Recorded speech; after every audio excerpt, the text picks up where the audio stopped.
Can't believe you. What? I can't believe you. Oh no, what did I do? I'm not going to tell you. You just want me to know. Yeah, okay, I get it. Get it?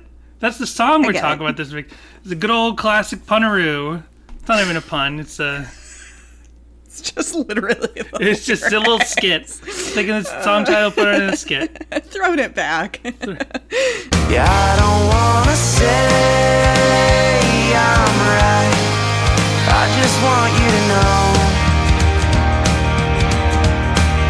Hello, everyone, and welcome to Sadie Hawkins Pod. Hello. Throwing it back to those classic, here's some bits that we came up with it just off the top. I feel like when it came to coming up with little bits specifically about the song, that either we were more clear-headed to come up with those in the early days of the podcast, right? Or we did all the songs that had the obvious bits to do. It's possible, right?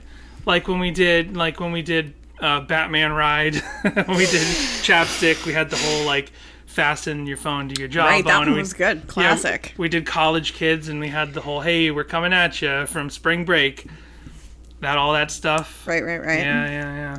But now it feels like we're, for the last year of the podcast, I feel like we left a lot of the sort of more... We're just not trying hard enough. We're not trying hard enough. I thought maybe it was the song choices. Oh, okay. It could be that too. Sure. Let's go with that one. That sounds better because then it's not on us. Right. Well, I mean, I guess it is, but you know.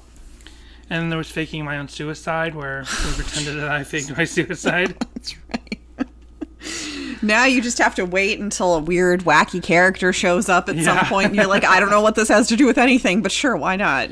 You want to redo Faking My Own Suicide? Oh my gosh, why? Nah, we don't need to redo that song. But because this week we're doing a song we haven't done before. Keep threatening more redos. Yeah, but I don't know when we're going to do those. But here we are back with a Bird and the B-side song. But we do have top of the show business. Do you have any top of the show business? Things you've been up to recently? No, not really. I'm so out of the loop because I've been off Twitter for mental health reasons for quite a while now. So not quite a while, but it's been a few weeks. So I don't really know what all's going on. Here, you want me to search your mentions? See if anyone's been talking to you? No one's mentioning me. I mean, I'm not logged in. We have some of each other's accounts on each other's phones, but I don't have your Twitter on my phone. Let's see if anyone's mentioned you recently and you haven't noticed. 5 days ago, Brady mentioned you and you didn't know about it. Oh, I'm sorry, Brady. What does it say? Someone that I guess Brady follows or something said, I burned myself on the air fryer. Why has it forsaken me? And then someone replied, get rid of it now. It's tasted human flesh. And then Brady replied to that and said, abstract ratio, you need to get this movie made. Which kind of... I like that, actually. Yeah, that's a great idea. Like a killer air fryer. Yeah. I mean, there's so many killer thing movies. Yeah, a killer I air like fryer just seems like the very modern concept. I mean, also that's like Maximum Overdrive, that Stephen King movie where all the equipment in the world comes to life. Right. Feels like if they did a remake of that Maximum Overdrive. I like that. I like it, instead of a microwave massacre type thing, it's you've got the air fryer going instead. Take it back to the 80s. Yeah, Microwave Massacre is not about a killer microwave. It's about just like a jerk. It's just about a jerk who gets the taste for human flesh and he cooks everything in a microwave because it's an 80s movie and microwaves were relatively and it's massive ideas. So yeah, it's a ridiculous movie. It's kind of a horror parody. There's this whole genre of horror movies from the 80s that what do I call them? It's something like Burbank parody movies, because most of them are shot outside Hollywood, in the Burbank area, a lot in the Valley, and they're just they are horror parody movies that are actually also horror movies that were shot really low budget, and they're never actually known movies. It's basically when the horror genre finally was getting self-referential, but these are all bad, not known movies. A lot of them re-released by Vinegar Syndrome because nobody cares about these movies. I love that you're like, you know, and shot in Burbank, like where Whatever. Warner Brothers Studios. Yeah, but nobody thinks of like that's a Burbank, CBS right? Stuff, well, like... good TV shows get filmed in Burbank, but like good movies aren't produced out of. Good independent movies aren't produced out of Burbank, but the independent production companies out of Burbank make the kind of movies we like. Yeah, 100%. At least of the 80s. Oh my gosh, I was just about to dive into like conversation for the song, and I'm like, wait a minute, we're still on top of the show.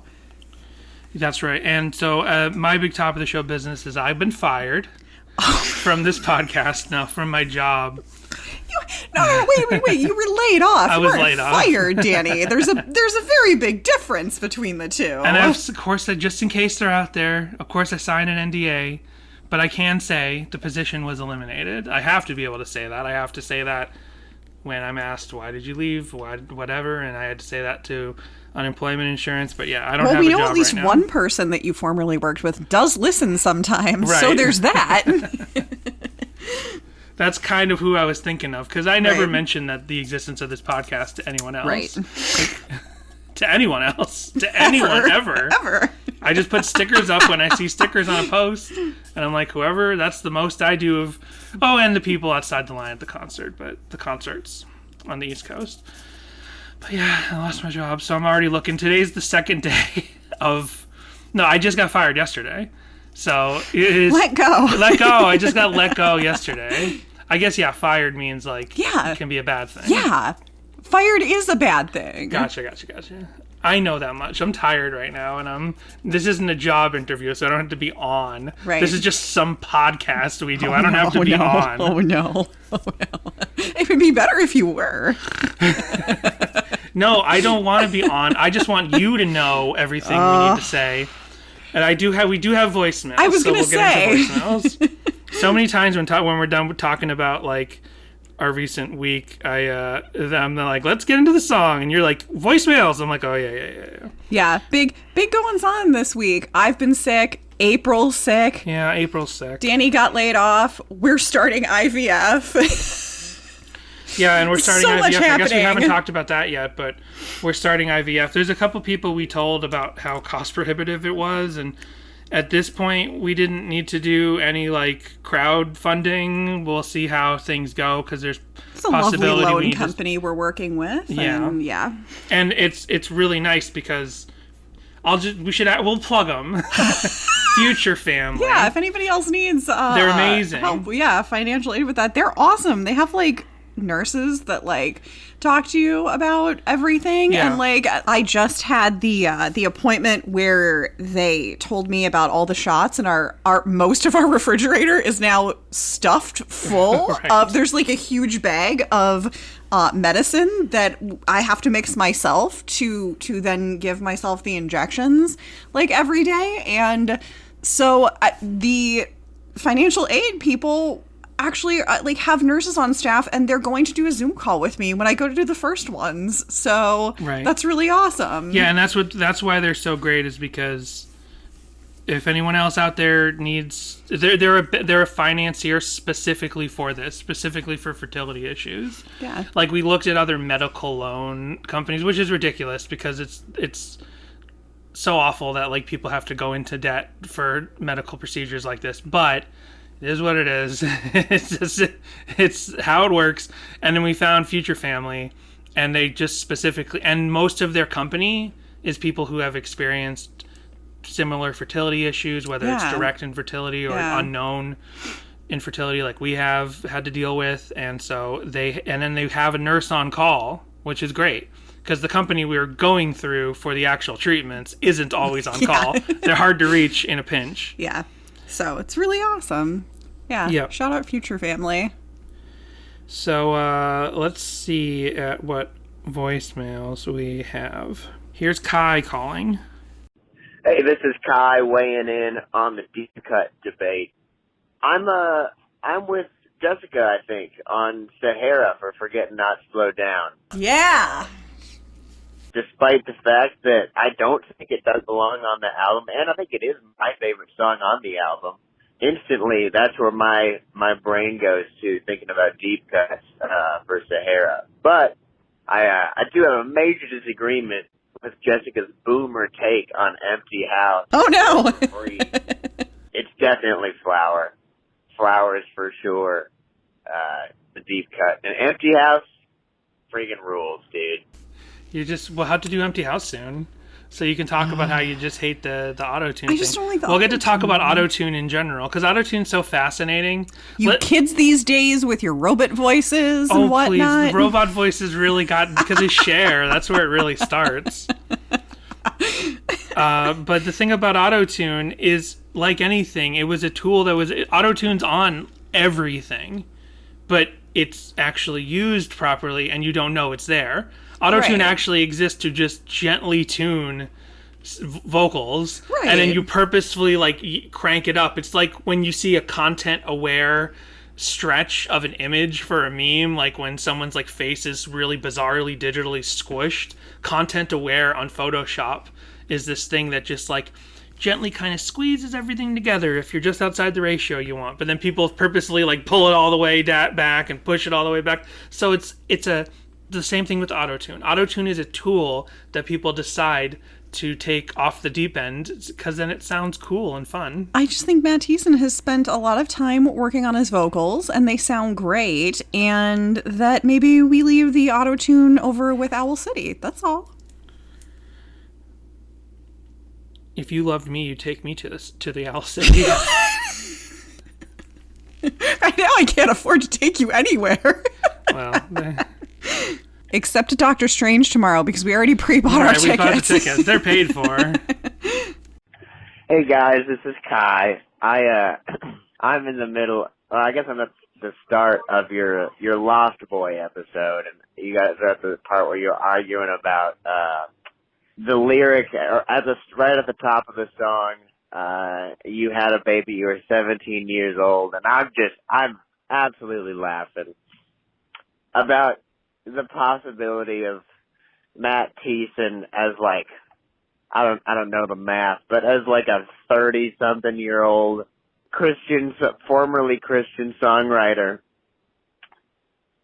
confessing to being in love with a 17-year-old working at an airport. An absolute power move that would be. But thank you guys for providing me some entertainment this morning.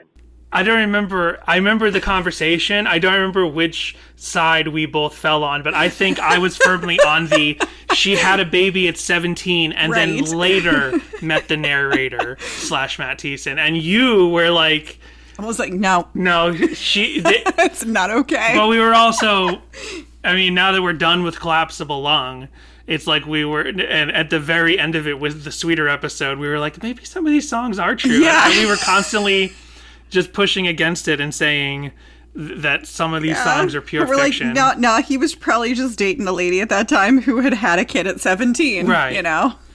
And then it kind of connects some things together. But that's done. Whatever. We went one way with Collapsible Lung for 2.5 years. And then at the very end, it's Christian. It's I was taught in Christian school how Charles Darwin recanted evolution on his deathbed, which I don't even know if that's true. It's just something they taught us in Christian school. There you go. See, Danny is talking about his Christian school background. Going out telling us that we're not Christian enough. Oh, we'll getting get to more reviews in that we're not Christian enough. Well, we'll get to it, because guess what gets mentioned guess what this song's about? It's about Jesus, for real. I'm not going to say this song's not about Jesus. We have one more voicemail from Kai, and then we have a voicemail from someone else to sort of wrap up last week's episode, I think. But here's Kai calling again about Lost Boy, which is all kind of in celebration of us completing Collapsible Lung last week. Hey, this is Kai following up about that Lost Boy call. And to clarify, I really don't know exactly what is meant by that lyric, but I do feel like if it was based on, an attraction with a huge age gap there, I would like to think that somebody in the Relient K camp would be like, hey man, we should maybe edit this lyric down a little bit, do a little pre-production on the lyric side of things before putting this out on a Christian label or mono versus stereo or whatever it was. I'd like to think that those kind of roadblocks are in place, but who knows? Who knows? I mean, I don't know. He wouldn't be the first member of Relient K to sing about underage girls, so... Oh, John Warren. Well, what do we mean by that? Have you ever listened to Ace Troubleshooter? Oh my gosh. Don't, you'll get arrested. Just kidding. It's not it's just, what was that song? 17? How old was she in that song? Was she 17? Yeah. Okay. I don't remember what that song was about. Lots of songs about 17-year-old females. I think if you go and listen to our Ace Troubleshooter Patreon episode, I don't remember. I don't think was the point of that Ace Troubleshooter song like John Warren's like, she's 17, she's hot, check her out, guys. I don't think it was that. I don't remember anymore. Now I'm gonna have to look it back up again. Thanks a lot. Well, you do that. Well, let me see. Yeah, so I think I agree. I think if the song is not about the narrator / Matt Thiessen.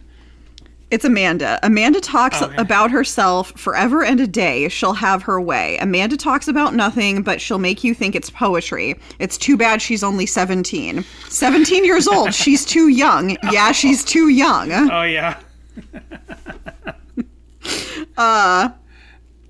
Amanda talks about herself, but when she sings, it's gold. And it's too bad she's only 17 years old. So this song ended up on Tooth and Nail Records or BEC or something. So maybe that shows that there aren't those roadblocks to double check this kind of stuff. Yeah, 17 years old. She's too young. Yeah, she's too young. 17 years old. Can't take that girl no more. But like two things I think of with that in relation to, I think we talked about this in our Ace Troubleshooter episode, but one is like, in Christian churches and stuff, like, you know what I mean? Like, but first of all, there's so much, like, dating in the churches, like, nobody goes outside. Like, I met Jessica in college, but everyone else from my Christian school all ended up together. Also, Relient K, notable Tennessee band now for quite some time. Pretty sure child brides are legal there now. So, you know, there's that, too. Well, that's more recent. We'll see what the next Relient K song has lyrics about. The next Relient K album has lyrics about based off of that.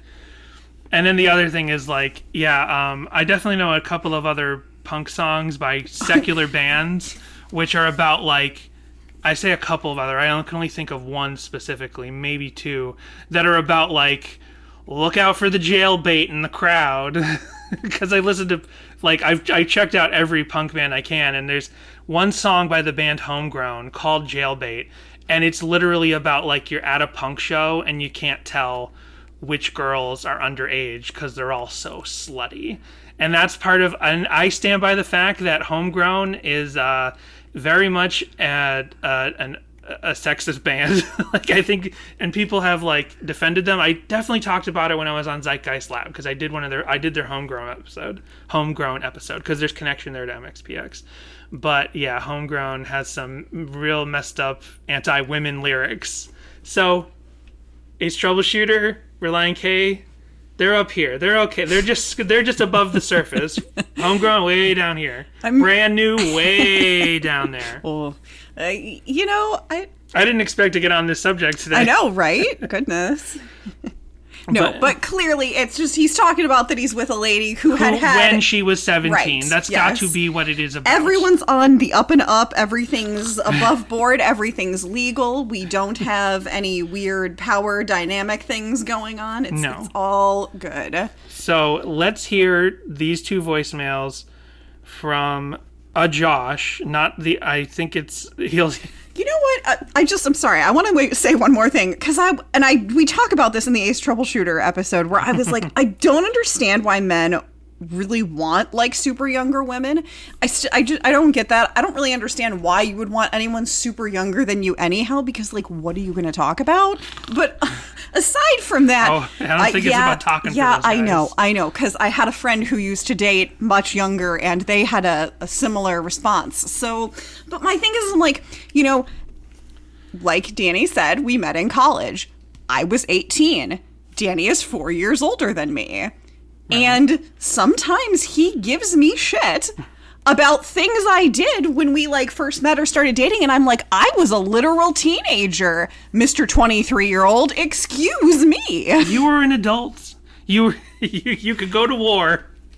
So I'm like, I don't get why you'd want to date that much younger when Mr. 4, except for 3 weeks out of the year when he's 5 years older than me across the table here. I hope we didn't start dating during that 5 weeks. Because it'd be even worse. We didn't start dating them, but I think we actually met during that time. Yeah, it's just like, you give me a hard time, and I'm like, you give me a hard time, Dan, but I was a literal teenager. He's like, do you remember this thing you did when we started dating? And I'm like, I was 19 when we started dating. Excuse me. All right.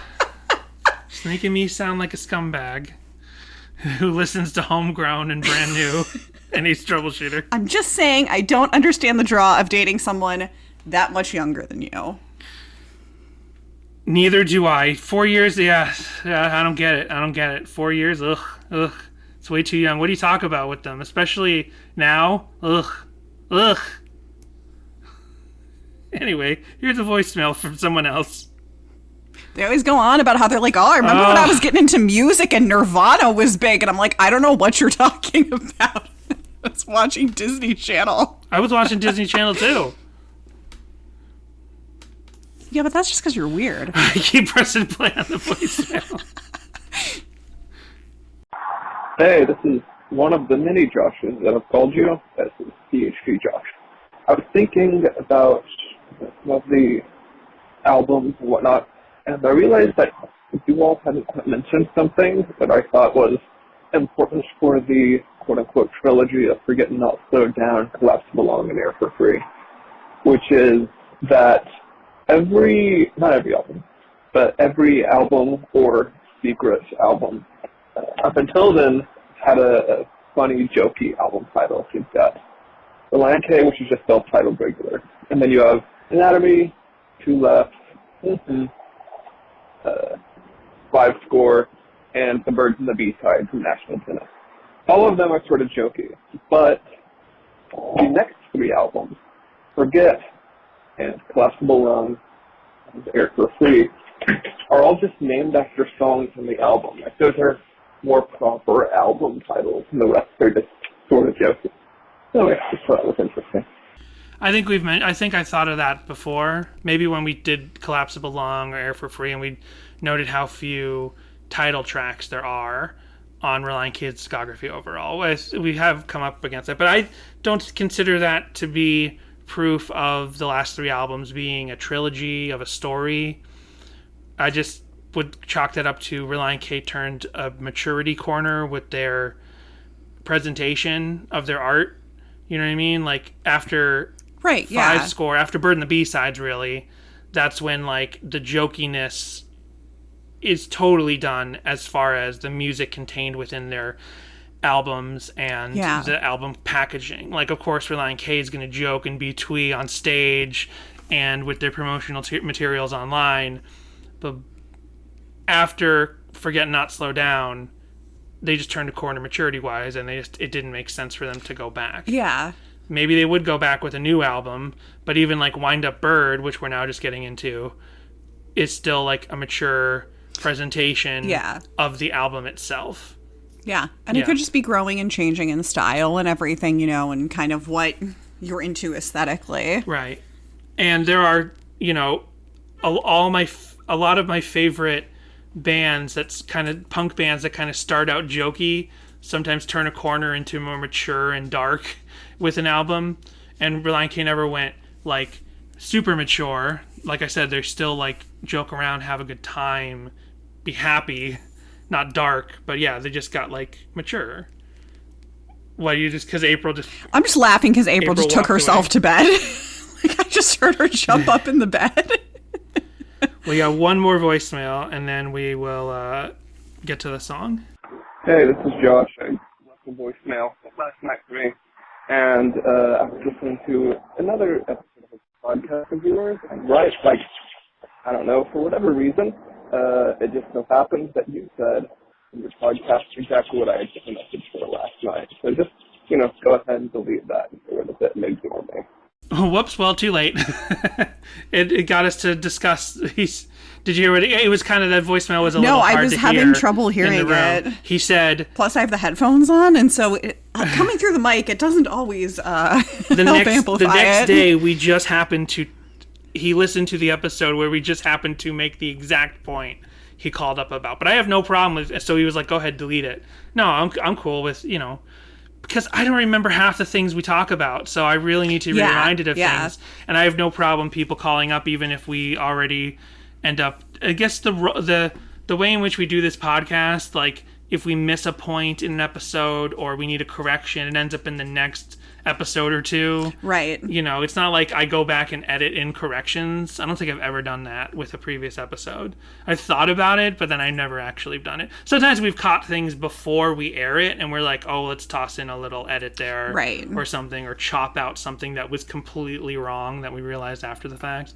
But yeah, I have no problem with people calling up and things happening to have been mentioned before. Because we talk about the same stories from our personal lives over and over and over. So I just want you to know, that's what people could be saying to us. It's like, I just want you to know, or you know what, I'm saying it to our listeners. I just want you to know, call up with whatever. I just want you to know it's no problem if we already talked about something in a previous episode. This show is nothing if not redundant. On that note, something about this intro sounds like every song on the Twilight soundtrack. I really like it, but I don't know what it is. Guitar. Something about it, yeah. Is that kind of shoegazy opening, but it's not a shoegazy song. It's like it's very country-ish. And you know how Google Play categorizes this album as a country album? Right. Because there is a couple of more country elements. I mean, it's called the Nashville Tennis EP. The first half of the Bird and the B-Sides is called the Nashville Tennis EP. So it's fitting that there are kind of slightly more country-ish elements. And this is one of the songs in which those country-ish elements can be found. And then you have Schneck's song, which is flat out just a country song. And you probably have some other ones, but I'm not going to go look and figure out those. I really love this song, except the bridge. I'm not a fan of that very slight musical shift. It's very slight, but... Oh, you mean the music, not the fact that he... No, not mentions Christ there. No. It's not cool to sing about God. Be cool about fire safety, but don't be uncool and sing about God. That's what I'm going to do to get back at the they're not Christian enough reviews. I'm just going to be like... I don't like that this one's about God on my I've still got on our Relient K podcast. Right. And that's the thing is I've never said I'm upset. Now I've definitely said like when a song feels like it purposefully straddles the line, I say like this song is straddling the line. Or when people have tried to ham fist a Christ analogy into lyrics that are clearly just a pop song, I pushed against that. But I've never said I've never tried to remove when a reference is clearly about Christ, and this song is clearly about Christ. He mentions Christ by name. He says man with the hole in his hands. Like, we know what he's singing about here. But I do have some maybe conflicting ideas about what the song as a whole is about. Yeah, sure. And I mean, that's fine. And that's what art is. It's subjective. Right. And I mean, I do have a note where that it is kind of odd that in the bridge that as some do say line has the same vibes of if he was real from that weird that sort interview. Of infamous interview where it was, I think it was a Warped Tour interview. Yes. And a lot of like apologetic Relient K fans have been like, oh, they were tempering the interview for the crowd, for the audience that this interview would be for. And I'm like, okay. Except wasn't it with like Ezekiel.com or something like that? I'm pretty sure it was with a Christian interviewer. I'm not really sure. I don't remember. I guess maybe we should do an episode. Maybe we should do a Patreon episode just about that entire interview. Yeah, it is funny, like, so that some do say. So let's get into it. So let me just discuss what I think the song is about overall. Because it is about a relationship with Christ. But I do think that this is a much more mature and somewhat more, not subtle, but a more delicate topic than any other song they have that's specifically about a relationship with Christ. And it's kind of fitting that it's on this album, because I always come back to The Lining is Silver. I always come back to it. When we did that song, and how, on the first 4 or so albums, there are songs that, seem to, if not persecute, sort of judge sin. Whether he's judging himself all the time, and I fell short of being a Christian, and I fell short, and I'm sinful, and whatever. He doesn't lean, Thiessen's songwriting doesn't lean as heavy into that, God, I'm such a worthless hunk of crap, why do you love me? Self-flagellating. He doesn't lean in as heavily into that as a lot of other Christian punk on Tooth and Nail Records did. But he does get towards that. Or just, I need to be better. Bad Friend, Bad Christian Thiessen songs, whatever. Then on this album, The Lining is Silver is on there, and I interpreted that as a corner turned. As where he stopped judging himself. And he stopped judging other people. What have you been doing lately? And he says, the lining that's silver is in us. And on this same album, I think this song is also that mature view at judging what it means to be a Christian to him at this point, and what it means to have sort of a mission, as opposed to the mission of maybe early Relient K, where it was get out there and get people saved and make them realize they need to stop sinning. No, this is the turning point. So to me, this song is about, I might need to pull up the lyrics, but it seems to me that this song is basically about being a woke Christian. That this song is about not being a bad Christian, and not being a judgmental, hate-filled Christian. Right, and being there have been even early songs, Anatomy songs about that, right next to other songs that contradict that. Right. This is a song where before this week I didn't have a huge grasp on what it was. I kind of thought it was cheeky, I don't want to say I'm right, I just want you to know. I just want you to know that I'm right. Right. I bet in any argument. You know what I mean? I didn't really have a specific takeaway for it. Mm-hmm. But verse 1 is, I'm a human being happy and sane. Oh, but human beings, we all need to quit being inhumane. Right. Absolutely, 100%. Chorus, yeah, I don't want to say I'm right, I just want you to know. I don't want to say I'm right, I just want you to know. Verse 2, I have a reputation for replacing my confidence with fear, but I'll be untiringly embracing a love that I have found to be sincere. Chorus, I don't want to say I'm right, I just want you to know. I don't want to say I'm right, I just want you to know. Bridge, to know that there was a man who lived one day with holes in his hands, as some do say, and I believe we'd be friends if we talked and prayed, so we do, that's why we do. Because I don't want to say I'm right, I just want you to know. And then it's that last part. It's very simple, concise lyrics. Yeah. So there was a Reddit post I had started where someone made me realize that I never listened closely to this song. Now I had listened to this song, and I realized that the bridge is about Christ, but at some point, it was at some point when we did a Nashville Tennis song where I realized that a couple of the songs on Nashville Tennis are proto Forget and Not Slow Down songs. There are a couple of songs on here, a handful of songs on here that are about the same relationship that Forget and Not Slow Down in its entirety are about. And just to step into that discussion for a second, we know that Bird and the B-Sides wouldn't probably exist, at least not in the form that we have it, if there wasn't a contractual obligation to release something that year. So it's been my presumption from learning that, and we learned that from a couple of people, and I think John Schneck confirmed it a little bit when he was on our show, and it's been my presumption with that Thiessen's engagement was struggling at this time, by 2008, when this album was released, and he's starting to write songs about that experience in his life. And maybe he's already written or started to work on some of the songs for Forget Not Slow Down. But now they need to release an album's worth of new material before they're ready to work on album number 6. So they put together these new songs, a couple of songs that he feels like probably aren't fully or good enough for album number 6. So he records those songs like this and The Lining is Silver and other new songs. Then they get the whole band to write and record a song each to fill things out. And they write a couple jokey songs like Beamin', which apparently may have actually been written literally on the road during sound checks. So I think that this Nashville Tennis EP is a couple of prequel songs to Forget Not Slow Down, combined with a bunch of fun, goofy material. And then the second half is all B-side. So I'm setting that up. Now, when I realized this, I was going through every non-joke song, trying to fit it into this theory that I now had. And I thought, oh, this is like a completely forgetting that the bridge is about Christ. I just looked at the song, I'm like, oh yeah, I remember the first few lyrics of that song. Oh, this must be a proto version of If You Believe Me.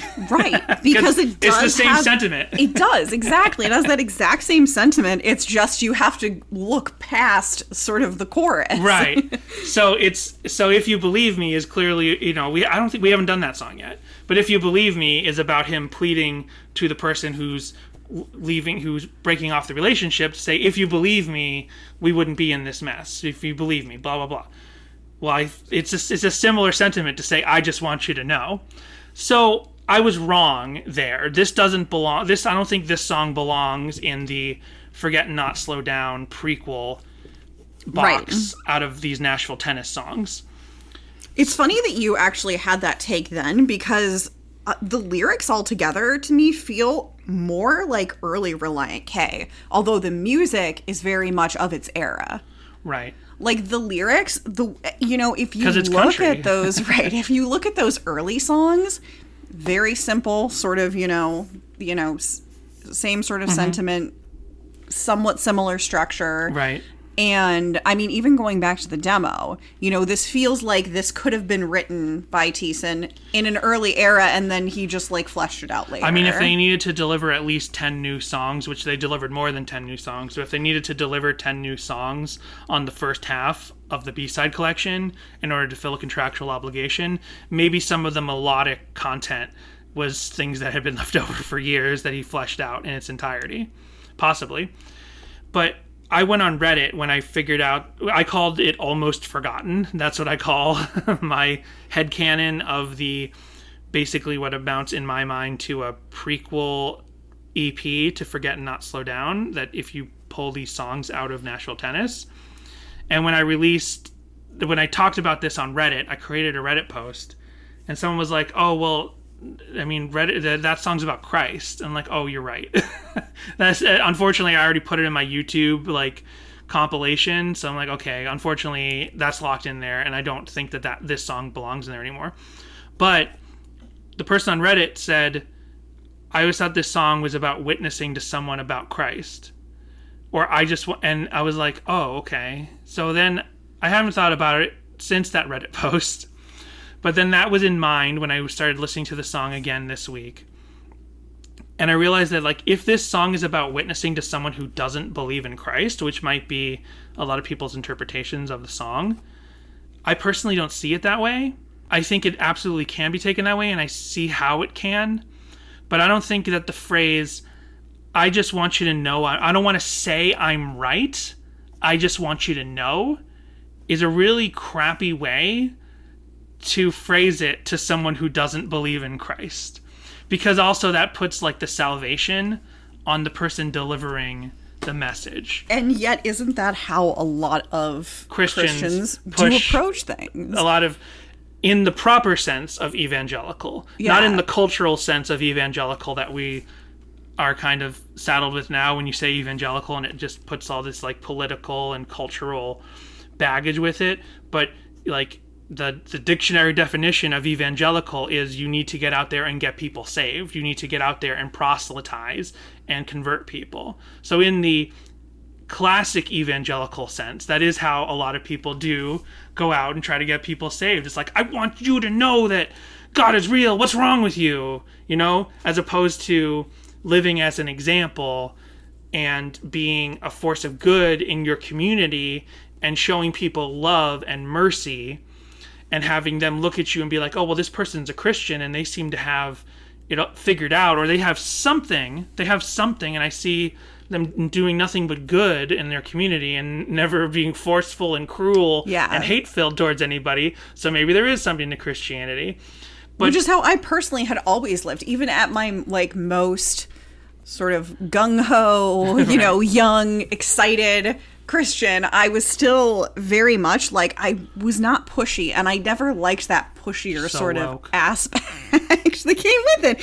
And so, yeah, if this is about like testifying and stuff, that, yeah, I don't want to say I'm right, I just want you to know. Right. It's always sounded, that line, the chorus has always sounded cheeky to me, and like kind of like being kind of a jerk. And so I'm like, looking at this song now, I kind of go back and forth on what message is being put out through this. Well, I think I have a solid idea in my headcanon about what this song is saying. But just to go through this interpretation of it for another second to get to what I'm thinking. Like I said, if you're trying to get someone to believe in Christ and you go up to them and just say, I don't want to say I'm right, I just want you to automatically know, that is a bad way of doing it. And the salvation that you're evangelizing doesn't come from how correct you are. It's supposed to come from the correct ideas presented through Christ, through the Word of God, through His church, or through the works. It's not that you're right. You know what I mean? And when you think I'm right, that's when it gets to a point where like you're trying to enforce, and you end up filled with kind of like hate, and you end up like being mad that people aren't believing in you, instead of having completely unimpeachable patience that like Christ Himself had. Like when Christ went out to be with the beggars and the prostitutes and the sinners and be among them, and the homeless and the wounded and the sick, when He went to be among them, He didn't say, hey, I just want you to know, I don't want to have to say this, I just want you to know that I'm the way, the truth, and the life.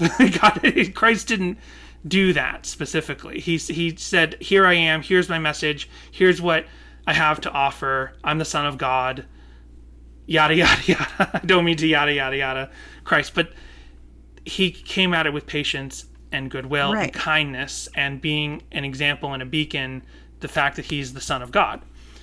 So what I think this song is actually saying, having said all that, is I think it's about being a woke Christian.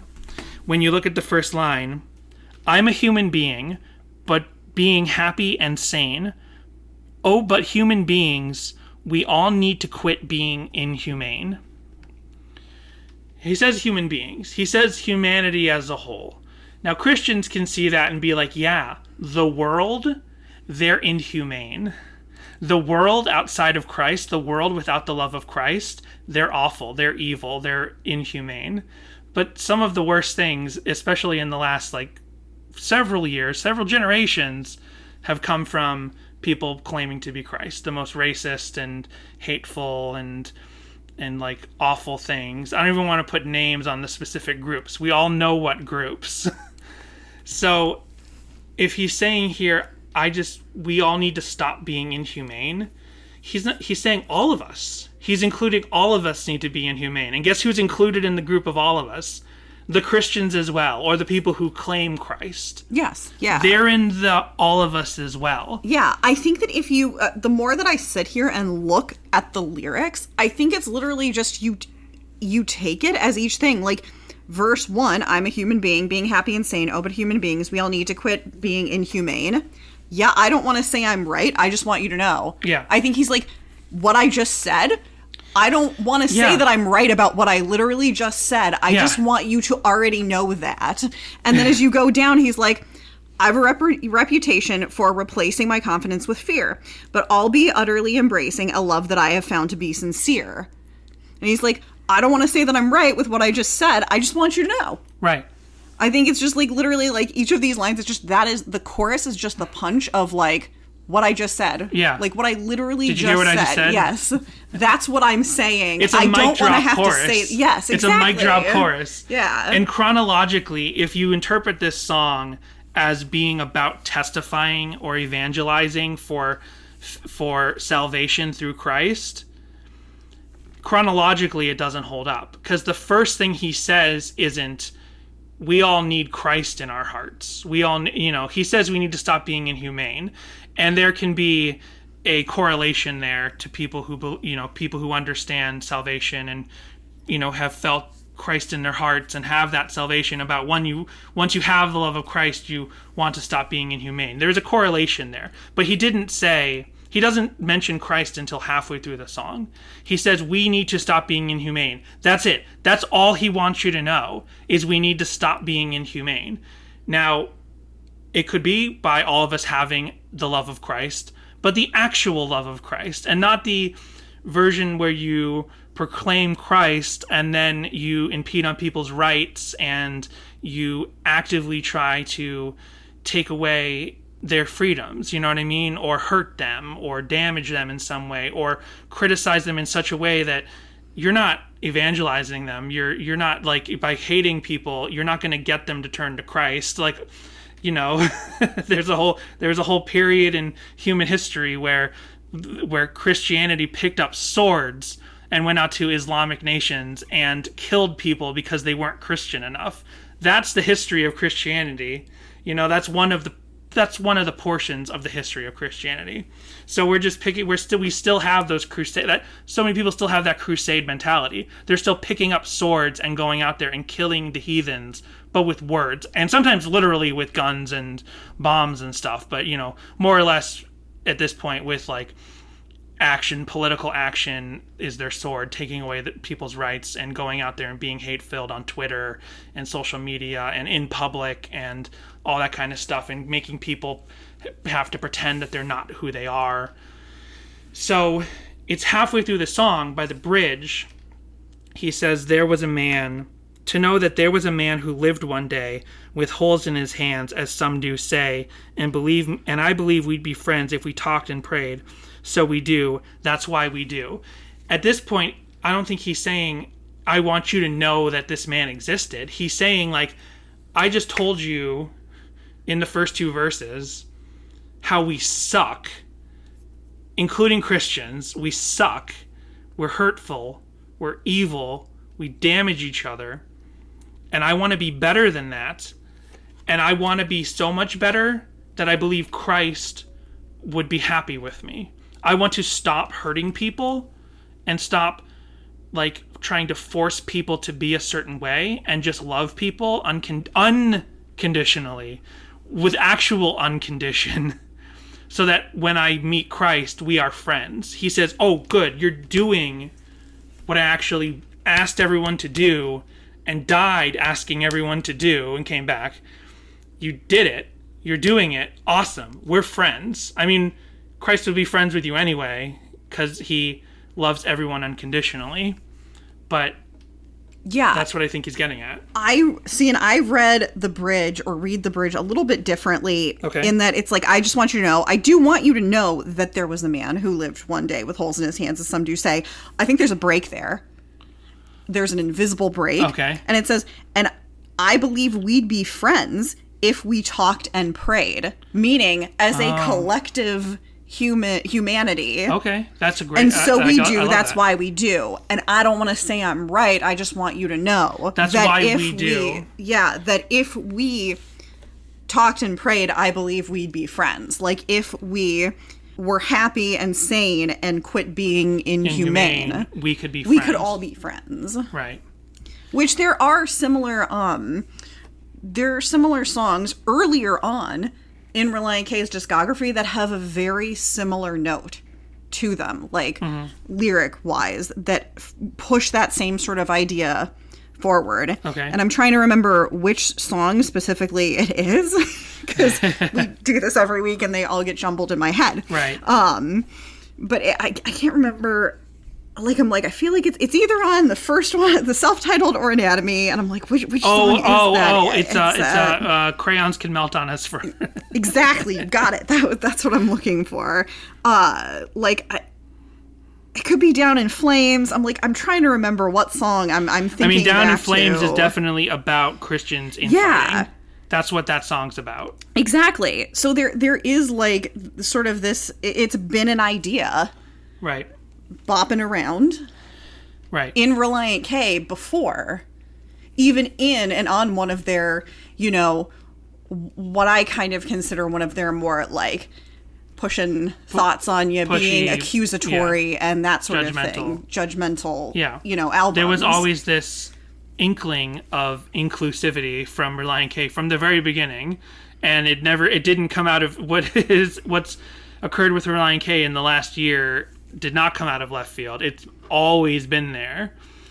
And when I think of Christian rock and punk music from this time, like with like Five Iron Frenzy and MXPX, like there were these ideas of like not accepting everything the church or the church leaders told us, like especially in Five Iron Frenzy music and a little bit in MXPX, like the idea that the establishment, whether that was a secular or a Christian establishment, wasn't necessarily looking out for you. It was in a lot of this music.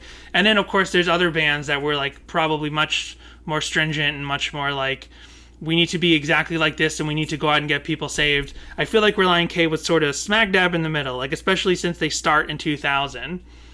You know what I mean? So a couple of these other bands with these influences, and especially we've talked about how I feel like when Relient K started, they started with the idea of we will be a Christian punk band and we will do what the Christian punk bands do, but they come up in a time in 2000 where these Christian punk bands over here who are about getting you saved, but they also say like the church does damage, and then these Christian punk bands over here who say you got to get saved, you got to believe in Christ, but maybe we don't realize that the church does damage. So Relient K smack dab in the middle, so they're like right on the cusp of like going either way. And I like the way they went. And I think it was always a part of them. Especially because I don't know if Relient K was like full-on evangelical to begin with. They're from Ohio. I talk about it all the time now. I've been trying to recontextualize it and figure it out. But I'm from Boston.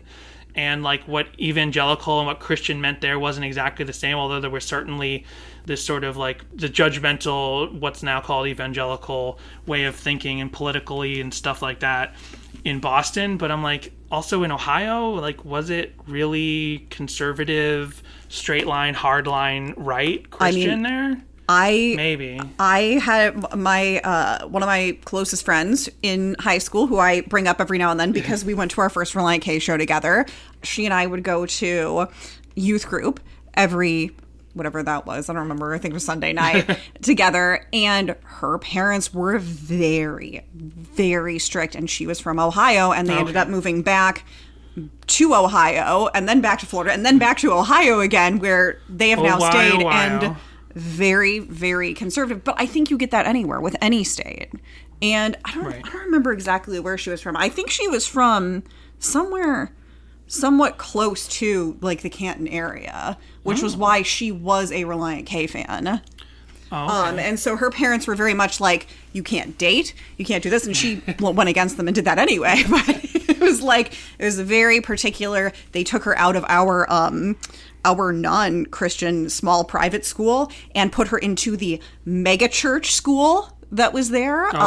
Shout out First Academy for our Orlando listeners. And so they put her in that school because they felt that she wasn't getting enough Christian influence in our school. So I don't know, because that could just be that particular area. You grew up how you did, but like you grew up next to, strict Catholics and stuff. So I don't know that it's location based per se. I think. Well, I just want you to know if it's location based. And of course I grew up in mostly Presbyterian. Went to Presbyterian and Methodist churches when I was growing up, and I don't think my dad came from a lot of religion. His parents were, well, his mom was Scottish, like off the boat, sort of Scottish. And then his dad was Irish Catholic, but he was not religious. So, like, my dad's aunt would sometimes make him go to mass with her, but, like, that was it. Like, that was his, like, sort of Christian background before he met my mom. And my mom had grown up in the Presbyterian church, and her dad was, like, a Mason, master of the lodge, all that stuff. So she was a Job's daughter and did all that sort of thing, but was not super strict or whatever. And was just always they were very, like, all about being open and loving everyone. They had lots of different kinds of friends. So it was never, you know, I did not grow up in sort of a restrictive, you know, culture, which I've talked about before. Right.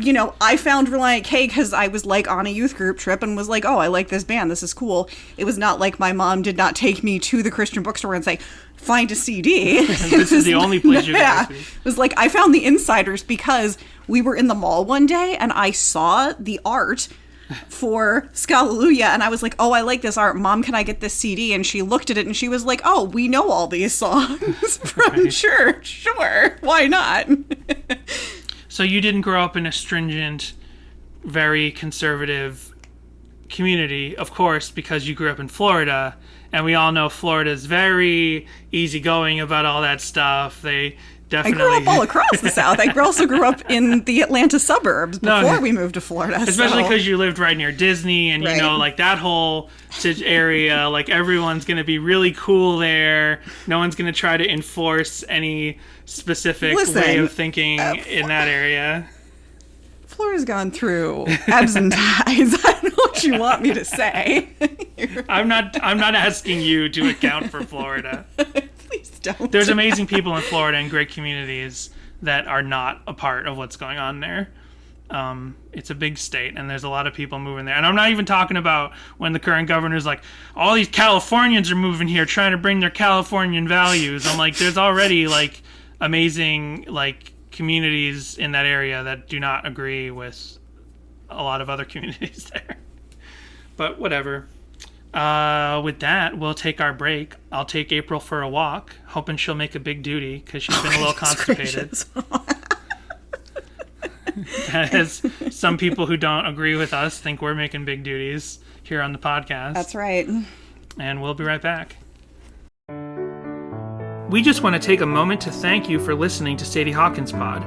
Whether you've been listening for a while or this is your first time, we want to hear your thoughts on this episode, your corrections, and your Relient K memories at our voicemail line, which is 402-95-SADIE. And if talking on the phone isn't your thing, because I know it's not mine, and whose is it really, you can send us an email to sadiehawkinspod@gmail.com, or visit our socials at Instagram and Twitter, which are both at Sadie Hawkins Pod. While there, you can also see the visuals we discuss on the podcast each week. You can also visit sadiehawkinspod.com for easy access to all these links, as well as to our merch store for shirts, mugs, stickers, and more. We also want to thank our patrons at patreon.com/sadiehawkinspod, who include Isaac, James, Kendall, Josh A., Timothy, Daniel, Jay, Eric, Joel, Connor, Michael, Samantha, Jimmy Eat Pod, This Might Be a Podcast, Tucker, and Brady. Join our Patreon now for 2 monthly bonus episodes,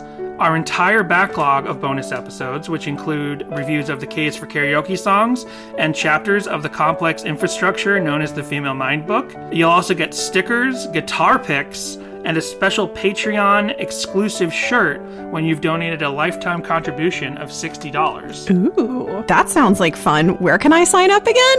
At patreon.com/SadieHawkinsPod. If you want to be a patron of the arts, the fine arts, the podcast arts, there's one place to go. SadieHawkinsPod.com/ oh, wait, no, that's not it. I'm sorry, I panicked. So there are actually a few Genius annotations this week. Okay. The chorus is annotated. And this annotation is unreviewed. So Genius Annotator says, they say anger is the greatest motivator. Given the band's Christian background, I'd suspect this all refers to a situation where two friends fought, and the person through which through Wick, the song's perspective is written is objectively right, but despite the potential anger in situations where we face stubborn people, they don't want to say they're right, but they just want the other friend to know what they believe from a place of honesty, not anger. They believe in a man who lived one day with holes in his hands. Extend grace, not hate or condemnation in situations of conflict. It's kind of more of a song meetings entry than a genius annotation, but all right. Where'd the song meetings people go once? I guess. But song meetings is still around. We do have song meetings next. So then the bridge, to know that there was a man who lived one day with holes in his hands. Genius Annotator said, I'd be willing to bet that this is referring to Jesus' death on the cross. That'd be a good bet. And how the nails were driven through his hands. When he came back from the dead, he showed his disciples the scars on his palms from the nails. Then there's 6 comments over on song meetings. Boff Boff on July 17th, 2008 said, a simply amazing statement. He just want to tell you about Jesus. He doesn't claim to be right. He just want you to know. Right. So this is that interpretation of the song, which is probably a lot of people's interpretation of the song. Rose_Armor on August 7th, 2008 said, one comment, come on, this song is great, smiley face. Allie on August 27th, 2008 said, great message, but not their best work. Acceptable. I said acceptable to that comment. Right. They've never played it live, so I do think it's an album cut for sure. It's an album cut. And therefore, this could be one of the deeper cuts on the Nashville Tennis side of things. L. Nikki on December 11th, 2008 said, I really like the first verse, but after that, it's not a strong message. There is a message, but I don't know. They've done better, but it's a good song overall. Then there is a longer comment up next from Follower of Faith on April 4th, 2010 said, whoa, the comments for this song are kind of sad. Let's change that. I like this song. The tune is really catchy and the lyrics are simple and quirky, yet still meaningful and easy to relate to. They could have complicated the lyrics a lot more, but I love how simple and easy to understand they are. It would have taken away from the song if they had made it into a quote-unquote bigger song, because that is what the whole song is about. Just simply stating that they want you to know God exists. I really especially love the part where it says, to know that there was a man who lived one day with holes in his hands, as some do say, and I believe we'd be friends if we talked and prayed. I believe so many of the people I know and I would be friends with if we talked and prayed. I love how plain and simple he says it. To me, it's about how he has been arguing with someone about God existing, but he doesn't want to just come out and say that he doesn't want to just come right out and say it. But he doesn't want to just come out and say that he is right, because he knows that it won't get them anywhere. He is tired of them both trying to insist that they are right. So he is putting up a kind of white flag in their war of faith. He is saying that he just wants the person to know that God is out there and loves him. He doesn't care if he wins the argument or not. Its meaning reminds me of From End to End. It's too bad the song is so short. P.S. Sorry for using the word simple so much. Podcasts are going away on Facebook. Who listened to podcasts on Facebook? I thought you meant you couldn't post about podcasts on Facebook anymore, and I was like, oh, wow, that's it. Our podcast is on Facebook. I didn't submit our podcast to Facebook. It must have got it from some other RSS feed. Wow, I had no idea that was a thing. It's Thomas0295 on September 15th, 2016 said, I honestly don't understand the negativity about this song. To me, it's a quirky song about a deep subject, sharing Jesus without fear. It talks about how difficult it can be to build the confidence to share Jesus, and how it'd be just so much easier if everyone just knew the truth, and we didn't have to do any work to share it. But that's not the case. I don't want to say I'm right. I just want you to know. All valid comments, as all comments are. We're just digging deeper to get a different message from it, maybe. Maybe it is just about salvation, but I really don't see it that way. Chronologically, like I said, it seems to me he's saying, I just want you to know that we're all inhumane. So... that's it. That's all that I have this week. Oh, that's all you have. Okay. Well, I don't want to have to play you any of the covers or whatever. I just want you to know. I Why don't you just come right out and play it, Danny? I'll just come right out and play it. Which you were like walking around singing it earlier today, and I had stuck in my head for so long. Every time we do a song, even if it's a song I didn't like super love, it's stuck in my head for the rest of the week until we pick the next song. But we haven't done Come Right Out and Say It in like a year and a half. Oh, right. You're saying Come Right Out and Say It. I'm talking about whatever song we do each week, even if it's a song like Gloria, it's just stuck in my head for the week following. Well, that's because Gloria is one darn catchy song, Dan. It's Relient K's best song. It's their masterwork in a way. But we're not talking about their best song called Gloria. We're talking about their second best song called I Just Want You to Know.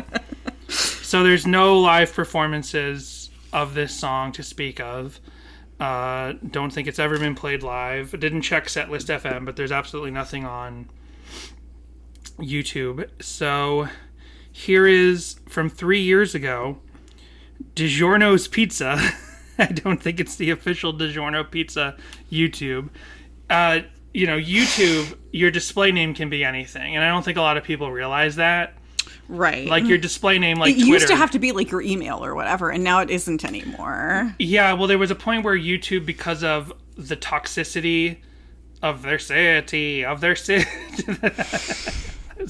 system of a down, because of the toxicity of their comments, whatever. Because of the toxicity of their comments, there was a point like 8 years ago, maybe, where YouTube wanted to force everyone to use their real name.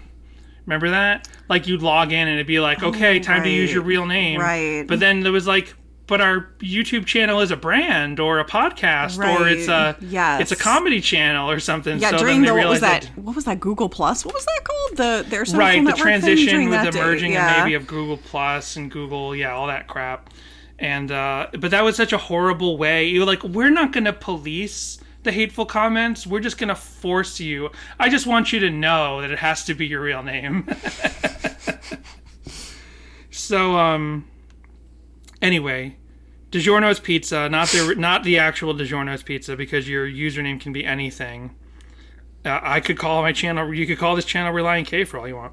This is a spleetered track they put together. So they call it an instrumental, but it's really just a spleetered track. So it's clearly just a processed version with the lyrics taken out. So here it is. Let's see if we hear any interesting sounds. Sure. In the spleeter version. Right.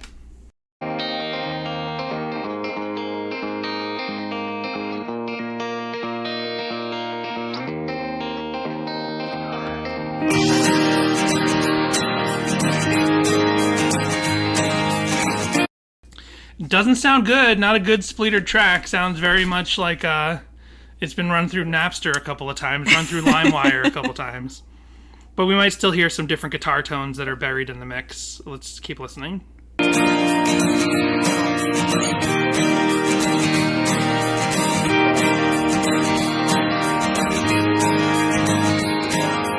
You have a very twee, like I said, kind of. I thought you were going to say twangy, and I was like, I think that's just the processing. Well, it's twangy, but it is like a country thing, but it's also mixed with a little bit of. Oh, I didn't mean that. I meant the tinniness. I was like, which is just right. I just mean the spleeter version here has that one guitar that bring. It's not quite Hawaiian, but it is sunny. It's almost like Islands in the Sun by Weezer. It's just this bright, new wavy style, upbeat bring.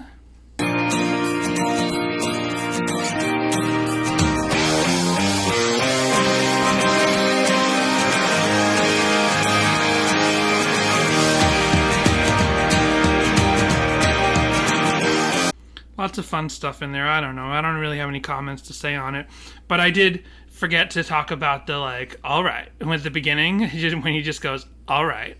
And on the lyric sites, it's like, all right, as if that's part of the lyric. But no, that's one separate line, and then the lyrics start, where he says all right. But sometimes they bunch that all right together with the first line of the song. Let's listen to the bridge with this awful spleeter.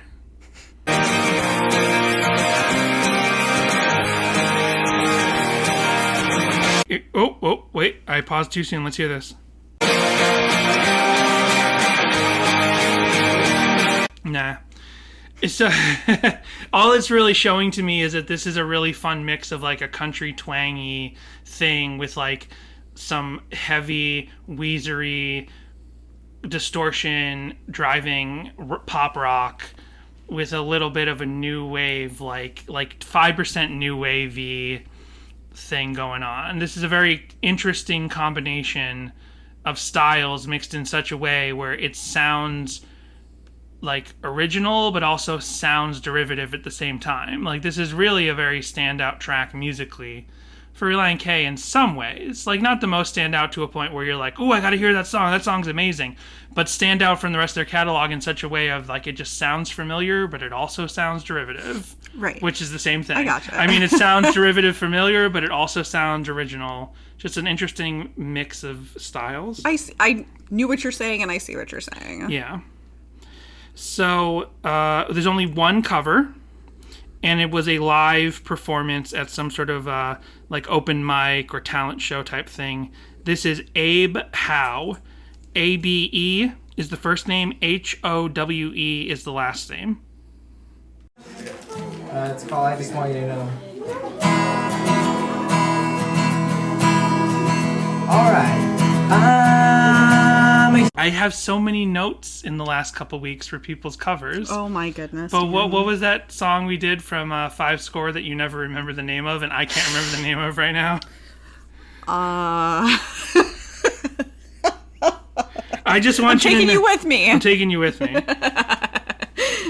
So I blurted it before you could like get me off track with this week's joke, song. Yeah, exactly. I was like, I know what he's doing. I need to get there. So I had all those notes on that wedding performance of "I'm Taking You With Me," where they could have made that like they just needed to not try to do the album track exactly as it is. You need to cut out the whoa whoa ohs at the beginning.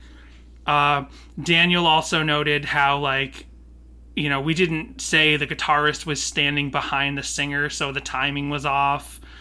And there was a lot of feedback when I posted that clip of that wedding performance where people like, oh, bless their hearts.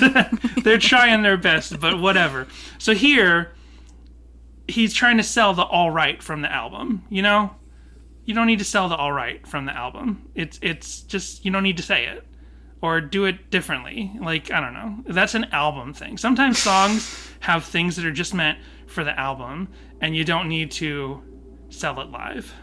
What's that Real Big Fish song? Da na na na na na. Ooh ha. Da na na na. Ooh ha. Na na na na. Ooh ha. Na na na na. Na na na na.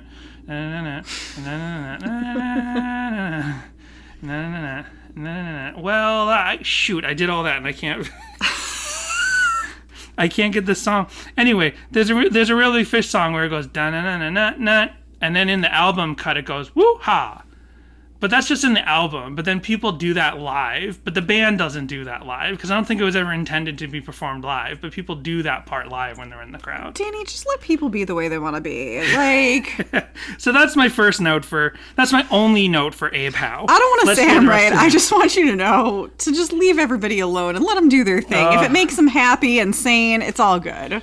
So this is from 12 years ago. It just says cover by Abe Howe. There's no explanation of what kind of performance this was, but I skipped 45 seconds in, and we'll just hear a little further into the song. I've a reputation for replacing my confidence with fear, but I'll be untiringly embracing the love that I have found to be sincere. Yeah, I don't wanna say I'm right, 'cause I just want you to know.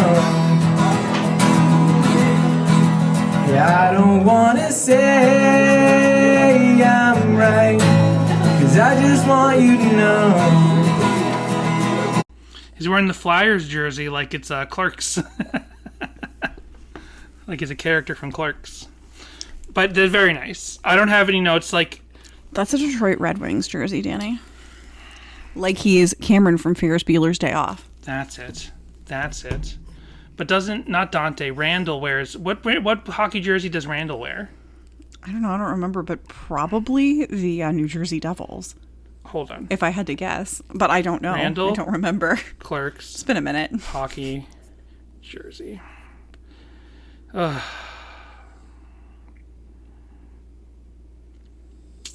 These are Clerks themed hockey jerseys. Of course, because What's His Nuts is known for wearing nothing but hockey jerseys. Right. Doesn't one of the anymore, though. Maybe I'm just thinking of how Kevin Smith wears hockey jerseys. I could have sworn Randall wears a hockey jersey at one point in one of the two movies. I mean, and that it's I'm orange. sure at some point probably. Well, orange, so probably maybe it's the Oilers or the Islanders then. Oh, that would make sense. Those would New be Jersey, New York. Maybe. I mean, I don't know. I'm just giving you the ones that have orange in them. All right. Or I mean, the Canucks have had like every color at some point. Canucks sounds like a slur. It's the name of the team. Right, yes. Are people mad about that? Like they're mad about the Redskins? No, because Canucks, it's just like a joke. It's like another name for Canadian people. It's the hard K sound. Anything with a hard K sound at the end makes me think it's a swear or a slur. I see. Well, I love that there's the Canucks and the Canadians, which both mean the same thing. Two totally different teams, though. Yeah. He's just sitting there like, whatever. I love hockey ball. It's so much fun. Anyway, here's the bridge from. It's the only cover. We'll go through it a little bit. Here's. So it sounds like Abe's guitar is a little out of tune, but it's fun. It's nice. It's just a nice like little cover performed live, just singing his heart out. So I love it. I'm sorry for the criticism of trying to perform the All Right from the opening of the song. Let's hear the bridge. Hey, I'm right, 'cause I just want you to know that there was a man who lived one day with holes in his hands, as some do say, and I believe we'd be friends if we talked and prayed, so we do. That's why we do. I don't want to say. Lovely. There we go. I forgot, of course, when they go to... Jessica pulled up some Clerks images. Of course, they play hockey on the roof. I forgot. So Dante is wearing a Penguins jersey, and Randall is wearing... can you tell what that is? I can't tell what that is, because his hands are covering his chest fully, and... Yeah, I'm not super familiar with like mid 90s icon jerseys. Logos. And this guy over here, he's just their friend is wearing a New Jersey Devils jersey. Yeah. I am so looking forward to Clerks 3 because it is going to be so bad. It's going to be so bad. Yeah, I can't tell what Randall's wearing. This could be just like a local team or whatever, just like, Gotcha. Like beer league or something. Were you with me when we drove past the Quick Stop and then I was afraid to go in? Yes. Okay, I couldn't remember if that was with you or if that was with my friends Johnny and Jeff, who I used to go to Relient K shows with. Okay, no, I remember. I went to New York City from Boston, 5-hour drive, pretty simple. And this was pre-GPS, pre-iPhones. This is 2000. When did American Idiot come out? 2004. So this is like 2004. And we couldn't find it. Like, I printed out MapQuest directions, and we couldn't find it. Then you and me, by 2009, we have iPhones, we have GPS or whatever, and we found it. And then I was afraid to go in because I didn't want to be that trite guy that goes into the Quick Stop and takes pictures. Now I want to go back. We never went. We never went in there. Now that we've moved on from our Kevin Smith fandom, we left that back in college as I've always vacillated. I've vacillated hot and cold between Kevin Smith reactions at different points because he's you know what, he's like a Relient K cover that's not quite put together perfectly. He's doing his thing and some of it's not successful, but yeah. Anyway. So, but Clerks 3 is going to be a giant, because especially since his heart attack and, oh no, well, that's right. Jay and Silent Bob reboot and how we were, just flabbergasted by, the he's always been self-referential, but, just, how, the first 15 minutes of Jay and Silent Bob reboot take place in 2 locations. 15 minutes, and you're in 2 locations. You know what I mean? And it's just all like he just loves his dialogue and there's no one to tell him no anymore. And he's got these Bond companies or whatever that are just like totally willing to work with him because they liked his early movies.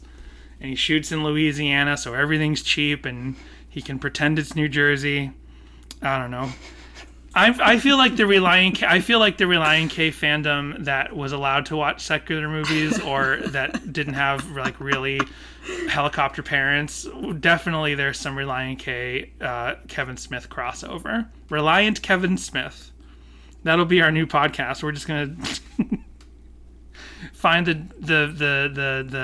match between Relient K and Kevin Smith's stuff. You know, some things from the early 2000s should just be left there, you know? Like you think everything from the early 2000s should be left there? Well, that's true. Except for Relient K. Well, speaking of filmmaking, there's one fully shot fan music video, and it's not a literal fan video. You know, I don't know if anyone like understands when I say literal fan video. Maybe I've taken for granted. I don't know what you mean when you say literal fan video. So I feel like I explained it years ago, but like a Kevin Smith movie, I've taken for granted the self-referential nature of what I say, and people probably don't know what I mean by that anymore. When I say a literal fan music video, I mean it's in the category of we literally interpret the lyrics in a literal way. Like it's Janie Got a Gun. Like this is a music video where it's going to be the lyrics acted out specifically.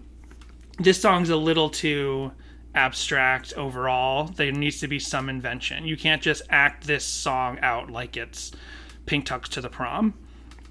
So this video was uploaded 10 years ago by 13-piece Unity. I mean, I don't know. You could do a lot of hand waving. Like, I don't want to say I'm right. I just want you to know. I'm just picturing a lot of hand gestures. Well, no, he's definitely gonna lip sync it and be like talking to the camera, saying this like to us as the audience. But it starts with this prolonged section of, you know, little film where a guy is trying to carry his skateboard and all his school stuff and his books out the door in like the most ridiculous fashion. He's holding his skateboard like it's a platter, and he put his backpack and stuff all on top. Put your backpack on your back, put your skateboard under one arm, and put whatever that other bag is in one hand, and you're good. Just walk out the door. But they needed him to be struggling with something so that he would drop everything. And this nice Christian boy would show up and help him carry his stuff to the car. And then it's like a Good Samaritan story, but the most bland version of a Good Samaritan story, where it's like, oh, I saw someone drop a bunch of stuff, let me help you to the car. That's cool, man. No problem. Thanks. Great help. Like, and the point of the Good Samaritan story is not just that he helped someone who was in need, but he helped someone that he was expected culturally to hate. You know, the right. Good Samaritan, the Samaritans, like, there was a divide there. Well, maybe this guy drives a car and the other guy rides a skateboard. So yes. You don't know. Maybe it's like driver versus skateboard. He could have said, see you later, boy. But he didn't.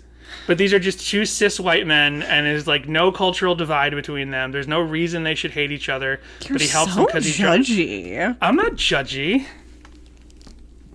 I guess I'm judgy. No, I'm saying it's very nice. So the point of the music video is going to be like, we're all too mean to each other, so get out there and do good deeds. So now it's him lip syncing the song to the camera while doing a bunch of good deeds for people around the campus that they filmed on. And it's very clearly 2012. I like his puka shell necklace. Yeah, puka shell necklace. Like, I mean, that's not even 2012. That's a lot earlier. I mean, that particular look. And a dude in a sideways trucker hat fell down. So again, 2012. And he's like, "Here, let me help you up." Literally everything you're saying is like 2005. So it's, I guess, wherever they shot this, they were 6 behind. 6 years behind. They'll have a holdover there for there. That's like that thing where, you know, like the next decade has a lot of, you know, holdovers for the first like 2 years into. Right. Yeah. Lovely. I mean, that's a big theme of Napoleon Dynamite or I remember them talking about it, how like that film's from 2003 or 4 or whatever, but everything in it looks like it's from the early 90s. I thought that was a stylistic choice. But it was a stylistic choice. I thought it was supposed to be almost like a timeless sort of a thing, or like a weird, like you live in the middle of nowhere and everything's like, it's like a decade behind. I don't remember if it was the audio commentary or just an interview I heard or read with Jared Hess, like from years and years ago, from probably around the time of that movie. But it wasn't like a choice. It was just what they had where they shot. Because those places sort of in middle America, in the breadbasket, in like the farmland, heartland of America, all their buildings are like 20 years behind the more developed sections of the country. And I'm not even talking about LA and New York. I'm talking about any major city, even the major cities in like the, you know, other quote unquote flyover states. Like just everything's 20 years behind. So that's the store where Haley Duff works at. Like that's just the way that store was. Anyway, nice opportunity to talk about Napoleon Dynamite.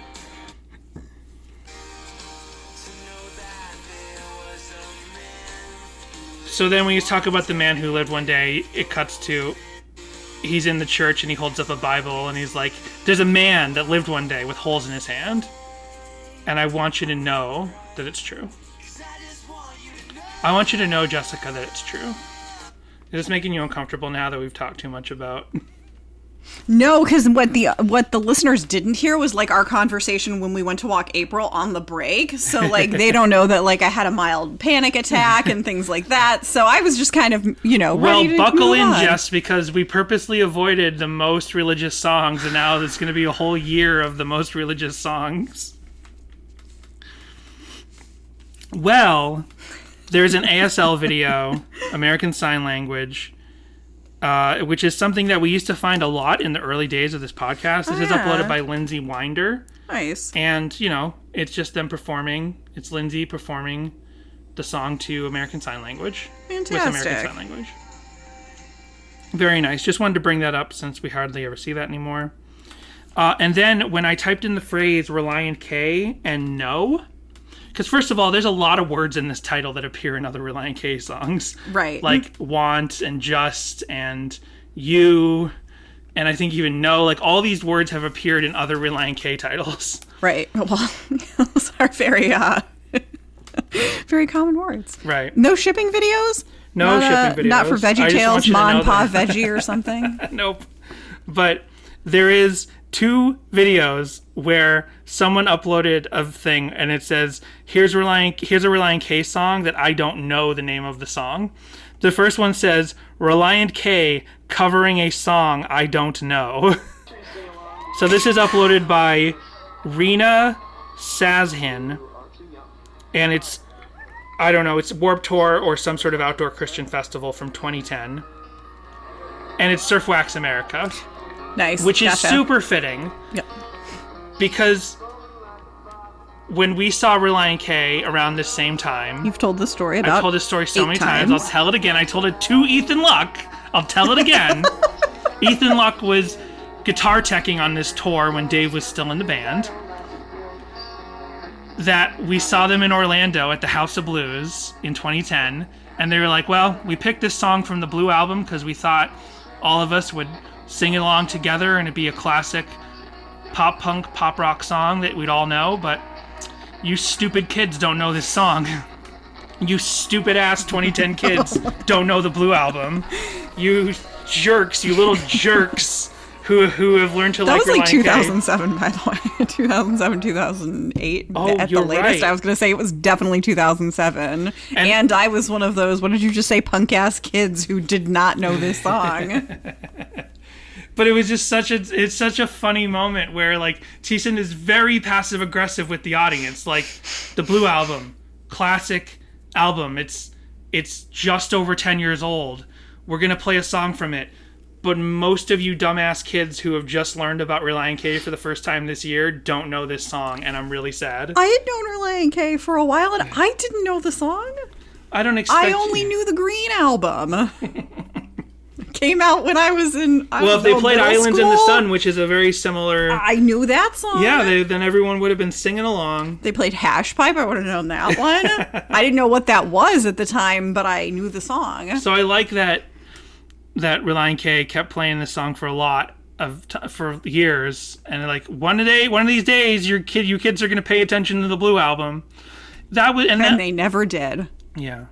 And that was my divide between, like, you know what, we talked about it earlier, like, how can you date younger kids? Kids, sorry. I'm talking about young kids at shows. How can you date a younger person that you don't have anything in common with? Well, I did. But when that was the first time where I went to a Relient K show, and I was like, oh yeah, everyone here is younger than me, and they don't know, like, good music. Like, they just know... Rude. They just know My Chem and Relient K. Rude. So, and this was uploaded by this person, and they said Relient K covering a song I don't know, and they never updated it, and no one ever commented on it. And then this one is just puzzling. This is Pokeman774, 11 years ago, uploaded a video that says, Relient K made a song of which I do not know is called. All right? Yep. The description says, LOL, I don't know the name of this song, but I'm pretty sure it shows up in the vid. By the way, sorry for the horrible blurriness. I was doing homework and was too lazy to video stuff while I made. Okay, whatever you say. What does any of this mean? I don't know. I don't know if... I'm confused. Like, what are you about to show us? It's just, they took their camera from 2011. I guess it could have been a cell phone camera, or it could have been like a camera that they picked up. Oh, and they recorded the song. They were like, this song is by Relient K. It's When You're Around from the first album. And they're like, here's a Relient K song that I don't know. And I don't know the name of this song. So I'm going to film my computer screen showing the song, and maybe someone will let me know the name of the song. Well, they show their screen, and the title of the song is right there in the video. The title of the song is right there on the screen of their, like, Winamp or whatever is playing, whatever app is playing this. I don't understand. This was like, so before you had SoundHound and Shazam, I guess what you had to do was film your computer screen, upload it to YouTube, and hope someone will tell you the name of the song, even though you're not paying attention, and the name of the song is on your computer screen. That's Pokeman774 for you. I guess so. I just wanted Pokeman774 to know. I don't want to have to tell them it's When You're Around from the first album. And we'll end on this, which I did not even watch. So this is from only 5 years ago. And it says, 8 English phrases you should know.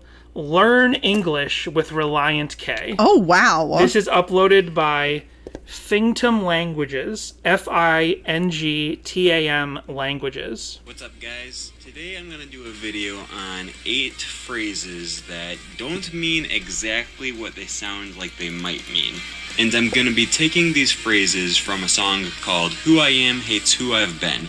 It's by Relient K, which is one of my favorite bands of all. I don't plan to drop this in post, so we can talk over it.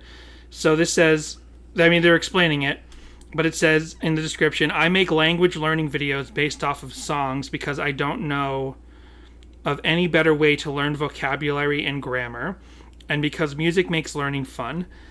I'm also happy to answer any questions you have about learning language.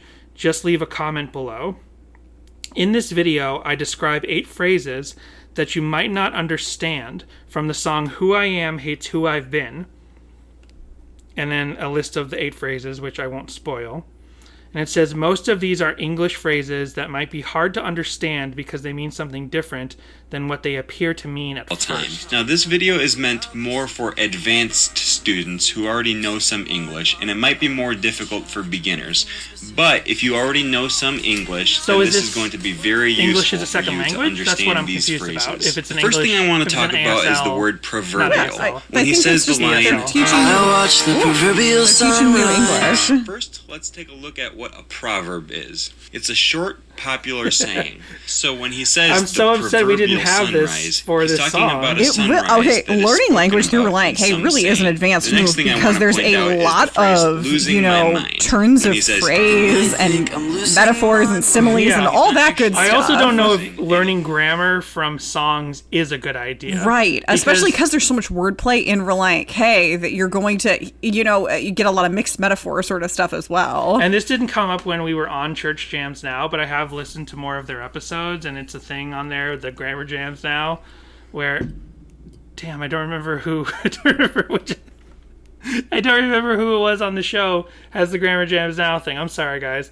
I don't remember who has the Grammar Jams Now. One of them has a problem when there's like a bad grammar in a song, and I've been meaning to like say this to them on social media or something, but I'm like, lyrics and poetry don't necessarily need to adhere to the same kind of grammar because it is like a playful form of the language. Like you can kind of do whatever you want in some ways. Like there's a very infamous clip, I don't know how infamous it is, maybe just for the MTV generation, where like Kurt Loder, the MTV news guy, was like interviewing Jewel and had her poetry book and criticized the grammar in it, and she was like really pissed at him, and she's like, asshole, it's poetry. Like I can do what I want with the language. Wow. That's what Jewel said right to Kurt Loder. I'm not saying that to Church Jams Now. When he says this, losing my mind is a common phrase, and it means going crazy. Like he's tumbling down the slippery slope of mental illness. What does going crazy Another mean? phrase he mentions in here is to shy away from, and he says, I will shy away from the specifics. to shy away from means to avoid something. I thought he was saying I will shy away from the Pacific. So when you're shying away from something, it means that you don't want to get too close to that thing. And when he says, I will shy away from Do you want to learn any more he means grammar that he doesn't want directly to talk from about any more something English very language specific directly from the Relient song K? arc. To cross the line means to go too far or to do something too I do that all the time. A lot of times I already did it on this episode multiple times. See that line? Never should have crossed it. Well, I mean, that's what we do every week. Exactly. So, Relient K. Yep. What's the name of this song? Who I Am Hates Who I've Been? I just want you to know that the name of the song is I Just Want You to Know. So, Danny, do you like this song more or less or the same? I like this song the same. I also like this song the same. Yeah, I don't like it any better. I don't like it any worse. I'm just right down the middle, so what I was actually doing, and you were getting like frustrated because I had already moved on, is that I was looking up the lyrics for the song we're going to cover next week, Empty House. Oh. But are those official lyrics, or are those just sussed out lyrics by fans? There's no official lyrics released on that song, huh? So sussed out, sus lyrics, suspect, sussed out. You're sus. You're sus. I'm sus. Let's see the language guy explain what sus means.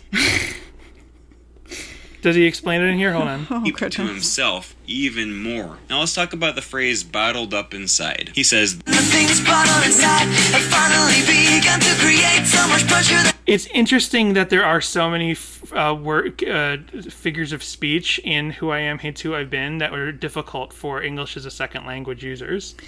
Now listen, I don't listen to Empty House a lot, but I'm not sure if the ending lyrics here are correct. And baby, I don't want to do it unless you're ... Ooh, find out next week.